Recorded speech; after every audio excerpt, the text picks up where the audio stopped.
with Uli Geissendoerfer. And am I pronouncing your last name correctly? Yeah, the last name is perfect. The first name is actually Uli. Uli, okay. Yeah. Okay. I always tell everyone like Julie, but no J. That's a good way to remember it. Yeah. So he's actually been in Las Vegas now for a number of years. I first met you with Cirque du Soleil. He was the musical director with the Elvis show, which was here in town for a number of years. A couple of years. Yeah, and you actually, so originally you're from Germany. Yeah, right? from Munich, Germany. And you've been in the States for a number of years. Yeah, I came in '87. I came to study at the University of Texas. Okay. And was there till '92, and then I started playing around, and eventually in '93 I moved to Hartford for 2 years. Oh, okay. I taught actually at the University of Hartford. Oh, awesome. And at that time I didn't teach music. I taught music there too, and then played with opera there and played with the ballet there. Right. But at the and you mentioned your girlfriend at the time was an opera singer. Exactly. Okay. Actually, wife at the time. Right. Okay. Yeah, it progressed, and that's why I don't want to get you in trouble. I'm in trouble anyway. Okay. No, because I was going to go to Miami because I wanted to play Latin music. Oh, okay. But then we went to Connecticut, and there was actually a huge Latin scene. So I played a lot of salsa, a lot of merengue there. Ah, that's interesting. And as well Latin jazz, and that's how I hooked up with Giovanni Hidalgo's band. Oh, okay. And so just before Giovanni, I moved, he's awesome. Just before I moved to New York, I started playing in his band, because just before I started playing in his band, I actually went to Cuba to study for a little bit. There was an exchange program, and I was there, and that sort of supercharged me that I was actually able to do it. I mean, that's interesting about that, because I've met a lot of people and they say, well, I'm an Afro-Cuban percussionist, which is awesome, but I'd like, unless you actually grow up and immersed in that, like or actually I go there like what you did and actually study with the real people. Yeah. It's hard to get that into your, you can learn it, but you have to kind of live it, That's why I came to the US as well. Yeah. When I wanted to study jazz, I wanted to see, it's not about the music. The music, right. you buy records. That's Sure. how I learned. When I was a teenager, I played drums and harmonica and piano in rhythm and blues bands and southern rock bands. Sure. So you get that, you can emulate it, but you can only understand once you live there, once you talk to the people. Like right. when I was in Cuba, just breathing the air. Yeah, it's not just the music; it's the food, it's the people. Dance. Right. I mean, seeing the interaction between the dancers and the musicians, right. they actually challenged each other. And at that time, when I was there in '93, timba just came about, which is the dance style. Right.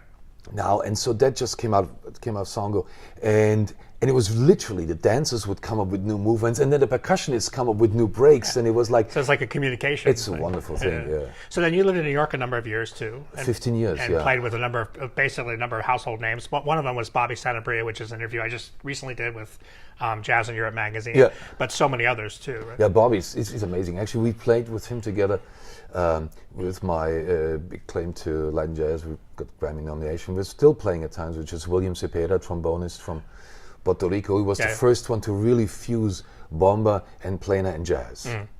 And we had some great records coming out. We toured a bunch of places. Being in New York, you kind of have access to almost every style of music. You have people from all over the world coming there to play and to tour. It's amazing. You have a scene for everything. Right. Yeah, which makes it so cool, because you jump the scenes too. Like from my Latin friend, suddenly I ended up in African. Because of the African, I suddenly ended up actually in some cabaret, which was really ironic. How would you do that? But the players do so many things there. Right.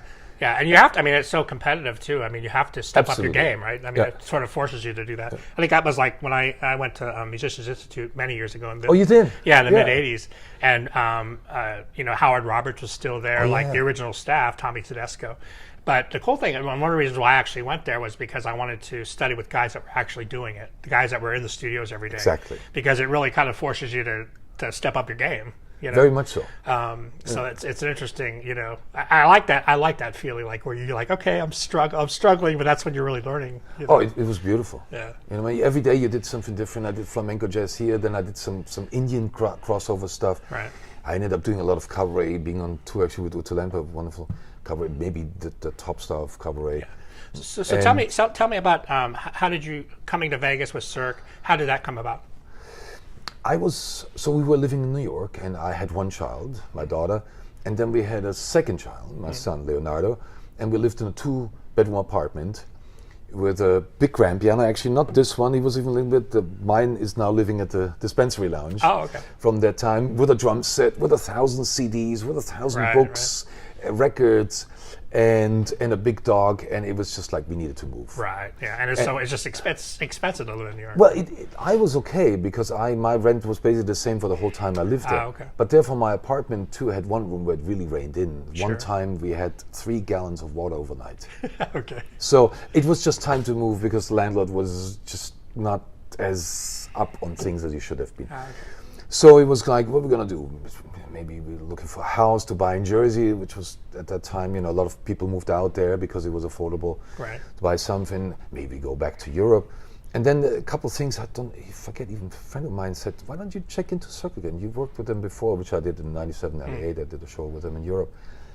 And so I called them up and said, so I'm looking for something. Do you have? Well, they said, well, we have 2 places where we look for people. We look for musical directors. For a show here and for a show there. It was a traveling show, Corteo, and then was the new show that they just crafted, Viva Elvis. Right. So I went out to Corteo, I played with them, and I didn't get that. It was okay. It was a traveling show, which I was... It's hard with the family to do that. Exactly. Yeah. And the kids were small, so it would have been possible, but still with the schooling and all the whole 9 yards. And then I got the Elvis thing. Yeah. So we moved out here in 2009, and I did the show. The show was sadly short-lived because it was just the wrong time. Michael Jackson actually died the day we landed in Memphis with the whole cast. Oh, wow. The day, 2 hours later, we all sitting there to get texts on our phones. I think we were actually living in Tokyo when that happened. Yeah. It was like, Michael Jackson was such a huge. In Japan was so huge. Oh, yeah, of course. We actually went and saw. I don't know if you saw the "This Is It" film. Yes. We saw that in Tokyo with a room full of Japanese people, and they were just crying. And so, not to get off of that tangent, but it's actually the Elvis show. So I saw the Elvis show when I came back from Japan.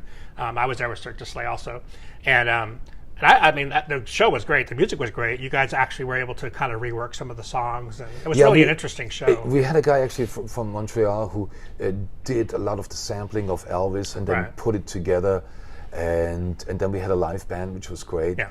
And then great musicians. That band. Wonderful musicians. Yeah. And the sad thing is, I ended up first I was on stage conducting everything, and then they put me because I had the whole system to trigger all the loops and stuff. Right. So I ended up being in the lighting booth, and that was sort of the end when I was going, okay, this is.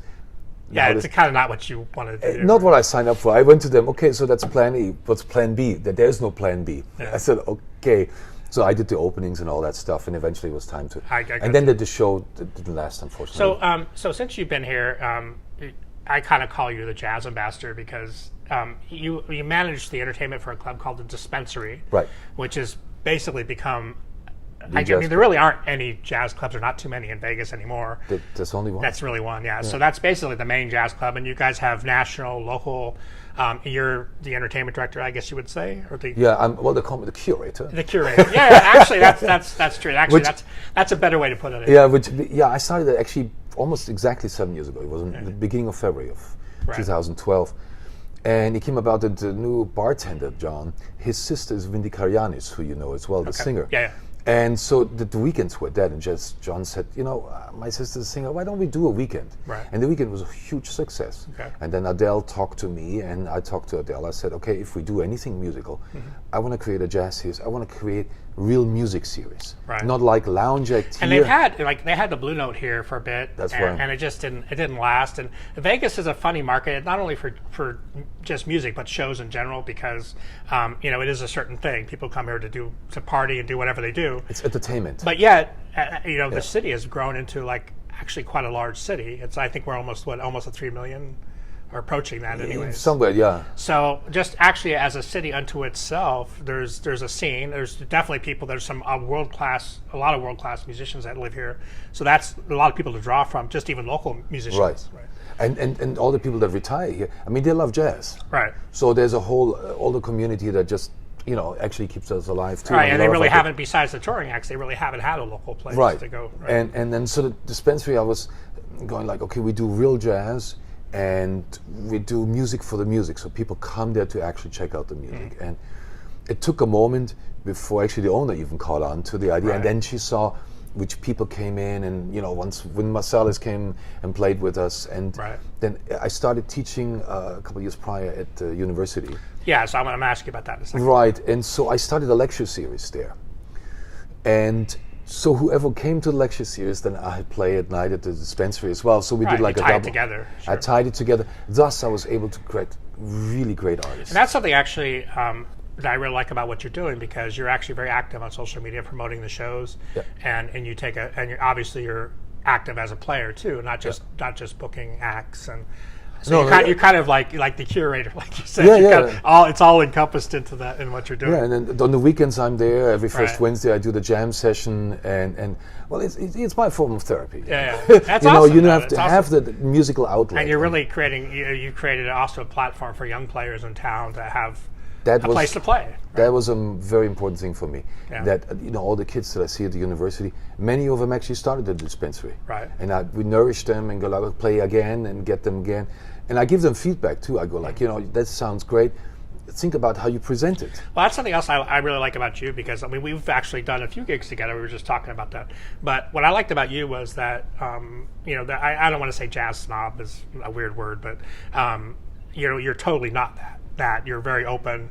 You like musicians, and you can feel that with you, and you're very open to playing with different players, and that's something I really admire, and something I've strived to do myself. Yeah, you do that all the time. And mix it up and play with different people, because I kind of listen to everything, and I think I kind of get that from you too. Like you kind of grew up playing different things, Latin jazz and just everything, right? It grew up. I was into rock and roll, Right, yeah. rhythm and blues, 50s rock and roll. Yeah. I mean, I was Jerry Because Lewis on it's the all piano. music, anyways, right? It is. Yeah. And it's just different dialects, and Yeah. it's really the energy of music, and that's what I'm trying to teach to them as well. I mean, jazz is one fraction, which is very important. It's a vehicle of communication, right? Yeah, and when you look at all the famous play in the studios, Right. most of them, especially in LA, they all had jazz backgrounds. And they had to kind of in LA. They had to kind of do everything Exactly. And to be a working it musician. gives you a frame of mind. Once you really know your acts and really know music, then it's okay.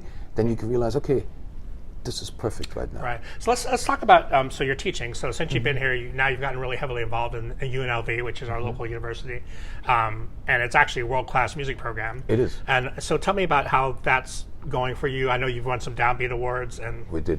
So I've been involved, as I said, since 2010, when I started with the Latin Ensemble. There was none, or there had been one a few years prior. Right. And I started putting them back together. And not only Latin, but also world music. And I put some Indian stuff there. At first I wrote all the arrangements, then I encouraged the students to write the arrangements. And Right. so we're trying to create an original sound.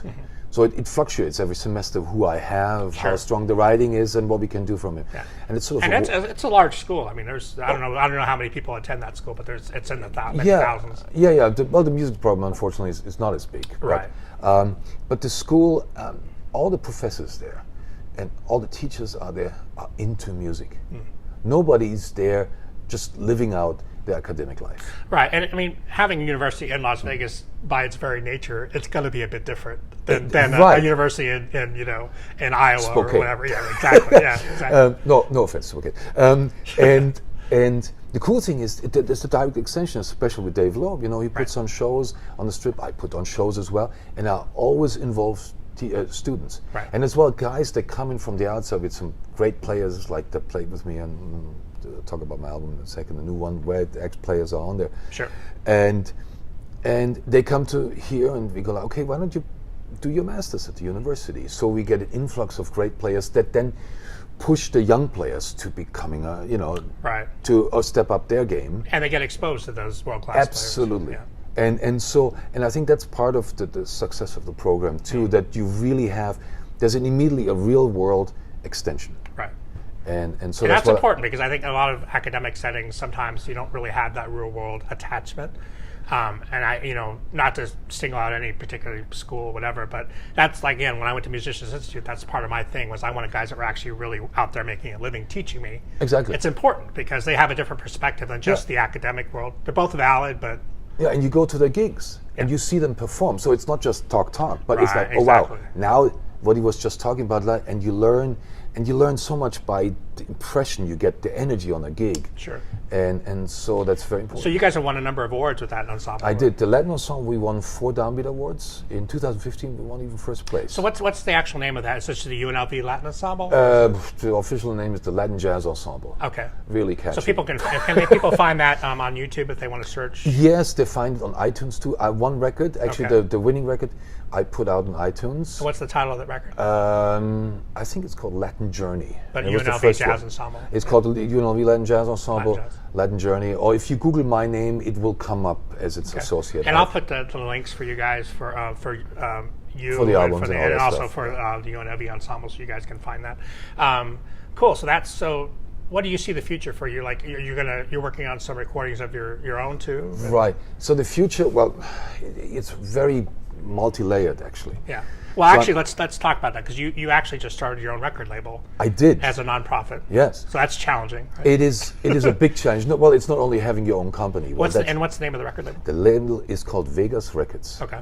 And this was one of the reasons why I started it, because I looked up the name Vegas Records, and there apparently were some entities, but the name was available. I go like, okay, that's a sign. Like that's an obvious name, right? Yeah. You know? And it's so obvious because I wanted to help the young artists create a conduit. Right. Because you get out of college, what do you do? Sure. And you become part of a show. Where's all your artistry? Because we don't, That's the thing. That's the thing about the show thing, because people think, even with Cirque du Soleil, it is artistic in its way, but it is also it's a day job. It's a 9 to 5. It's a 9 to 5 job. Like it's 5 days a week, whatever it is, 2 shows a day, and you have to play. You have some leeway with those shows, as you know, but you pretty much you're playing what's there. You become very much you open a drawer and you're part of the drawer. You have some wiggle room in there. Yeah.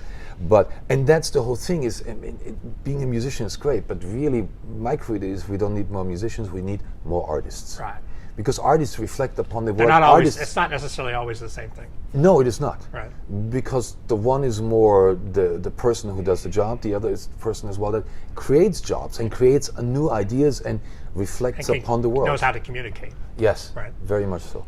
And so that Vegas Records is there to bridge that gap, and also we started the living archive of jazz in Las Vegas. Yeah, because that's the thing too. People think in terms of jazz in Las Vegas, I guess people would obviously think of the Rat Pack, but actually everybody in the world's played here since going way back.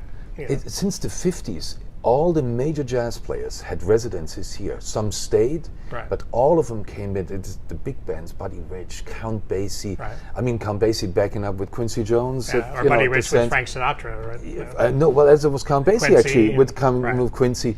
And they changed a lot of the scene because of that too. And until the mid-'80s, when the big musician strike was, it was just teeming with great music. There was the hall, the Union Hall, where they played basically from the late afternoon. Which is where I used to go. They used to have the you know about it. Yeah, of course. Yeah. So that was such a fertile ground. And now, after 10, 15 years of dormancy, when I first started, you would go like, God, where's the creative music? Right. And then sort of pockets started developing, and I went like, we got to do something about this. And that's how the Dispensary come about, how Vegas Records come about, and now I want to create this archive where people take the old sheet music, the old players, video, and have it all kind of put together in one place. Put it all together, put on shows with the young players playing the music of the old guys, so that there's a lineage there.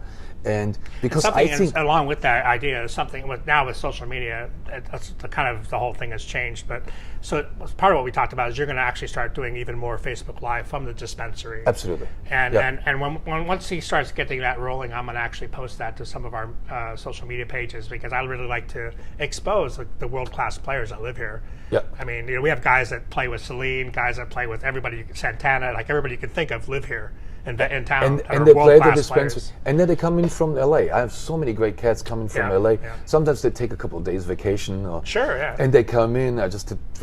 Was Bob Shepard just was right, there. Bob, and like all the Rippingtons George, and those guys. Branford, Brandon, not Branford. Right, Brandon Fields. And Brandon Fields, and George Garzone is going to come in the spring again. Right. That's exciting. Not that he's from LA, but sure, and so it's very exciting. Great players. Danny Gottlieb comes through. Yeah. Scott Whitfield, trombonist, is coming in with us again, and singers as well from San Diego, from LA, from New York. We had even lots of cats from not lots of cats, but a bunch of cats from Europe. Right. coming. Because everybody kind of comes through Vegas Right. eventually, right? And that's why I tied them in. Okay, if you're here, you go into the university, you tell the kids about what it is that you do. How do you sustain yourself? Because Right. it's so important that, okay, what are we going to do now? Right. How do you get Yeah, yourself you get all this on great the road? education, and then it's like, okay, well, how do I make a living, and how do Right. I survive? And yeah, when you think about other places, like a lawyer, you have all these lawyer parties that you go to. Okay, here's the next steps you do. You apply for Right, jobs here. for networking. And in the music world, it's It's tricky. rather tricky. Yeah. That's always the thing. It's like, how do I get my first gig? Right. that's always the challenge, which is something that we've all Yeah. experienced. Too. And the cool thing is at UNLV, you have your first gigs before you ever play. Right. Right. And then we started a new program too, which I'm very proud of. Is the Nevada School of the Arts downtown. Sure. That's been around for 4 And years. that's more towards younger.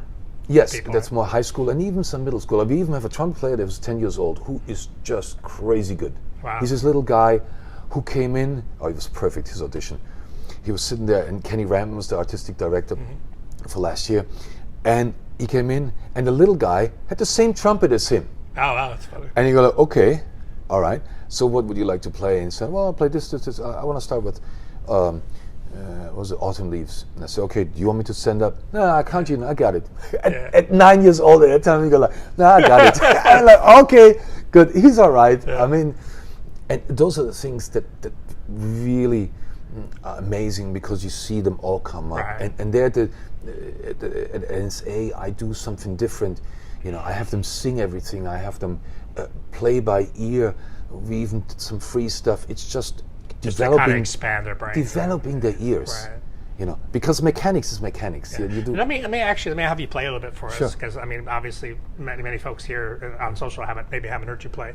Just go ahead and play whatever you feel like you want to play. Whatever I feel like. It should challenge you. Yeah, It's you guys actually- know it's- chopsticks. Yeah, it's not early morning for musicians. It's a little early. But Here's a tune. Actually, then let's say I'm gonna do. In December, we have a nice concert where they play a bunch of my music arranged for the orchestra. Okay. And so this is one of the pieces. This one is called Song.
Just goes on. Nice, So that's the head, and it actually was written for my daughter.